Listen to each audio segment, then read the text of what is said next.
When I was younger, I never wore clothes that fit my personality.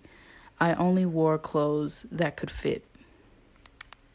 Going shopping was always something that was very hard for me. Like, I would never be able to fit the clothes from like Justice or Aeropostale or Hollister, all those girl obsessed clothing stores. I would never be able to shop in because they never had my size, so I would always have to just go to other stores and pick out my clothes from there, and most of the time it would just be stuff that fit. It wasn't really flattering to my body, and most of the time it was stuff that I didn't like. My style was very not reflective of me and who I was as a person, because I was just wearing clothes to wear them. I wasn't wearing clothes for the enjoyment of wearing clothes or thinking that I looked cute in something. Because of all those failed attempts of putting on clothes and having never fit, I wanted to see where sizing even began. Like, who came up with the US standard of sizing, and who did they pick, who did they go by in order to make sure clothes fit everybody universally. So there was this video that I found on the internet by a fashion designer who kind of explained where sizing began. Then around the 40s in the US, a standard sizing system was introduced, but only for the bust measurement. All women were supposed to have a perfect hourglass figure, so the waist and the hips had to be, obviously, exactly proportional to the bust. We're smarter now, but that was a good start. Then in 1958, the American National Bureau of Standards re-measured everything from scratch. They started over. Unfortunately, they took ladies from the Air Force as a benchmark, so they took the fittest ladies in the entire country. Still not quite representative of the actual population, but hey, we're getting there. I always blame myself for not being the right size, but it never even occurred to me that sizing itself was the issue. As the body positivity movement began to grow and began to expand, I began to see more and more Instagram pictures or tweets about people not being able to find clothes that fit them. And that is another reason why I decided to do this project on this topic, because there was more people than I can even imagine having the same problem as me and not being able to find cute clothes that they felt good in. While just scrolling on Twitter, I found all these tweets talking about how clothes trigger people, trying on clothes triggers people, about skinny privilege and having a variety of items to choose from.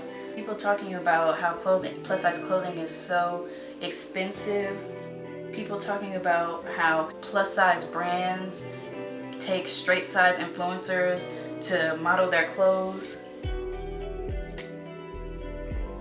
To clothing brands who don't offer plus size collections, they don't understand the audience that is willing to buy their clothes. I found a statistic that shows that 80% of plus size women would be more likely to purchase an item from their favorite designer if larger sizes were made available. People are wanting to buy your clothes. People are liking your clothes, but you're not making them accessible to a large population of women. This statistic also shows that 78% of plus size women would be willing to spend more money if designers offered plus size options. People are willing to spend more money to buy your clothes, but you're not making your clothes accessible.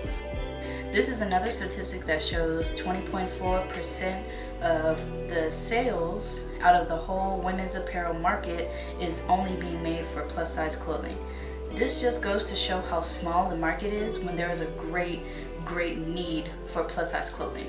A lot of people feel that they can't express themselves, and they feel that the clothing that they wear is not equated to their personality because there's not a lot of options for them.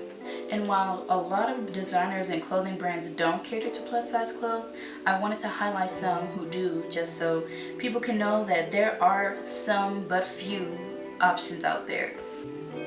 The first is a screenshot that I took from ASOS Loves Curves Instagram. ASOS is a UK brand that has a plus size clothing collection. Right here is some of their pieces. I just wanted to include this to show that plus size clothes can be colorful, they can be form-fitting, can be flattering to different types of bodies. The next is a screenshot from Boohoo's Instagram. This is straight off Boohoo's Instagram. This is not a curve or plus size Boohoo Instagram.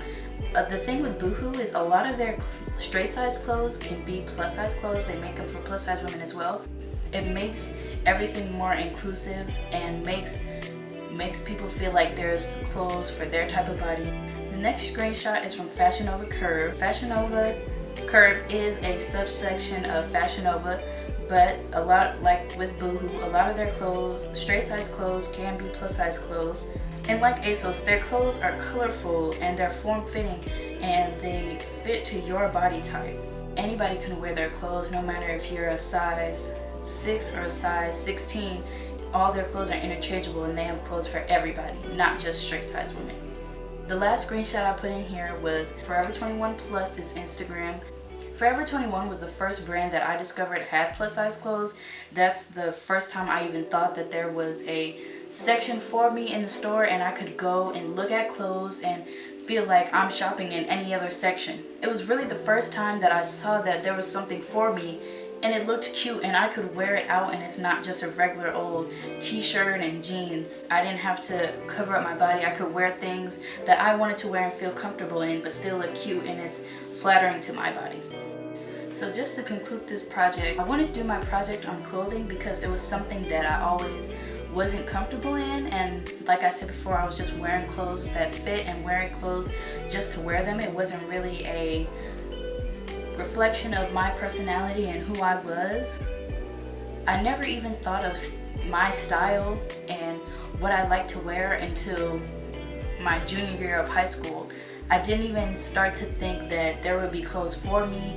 I could wear the same thing as one of my classmates or my friends, and my style has really grown from then, and I've started to get more comfortable with my body and who I was. I don't try to cover up anymore and feel embarrassed, and I wanted to see what that experience was like for other people and to see if they're struggling, and I found that there's way more people than I even thought that had the same problem as me. So it was very fulfilling and very insightful to read about other women's stories and see all these tweets that related exactly to my experiences. Because when you look good, you feel good, and I want everyone to feel good all the time. So thank you.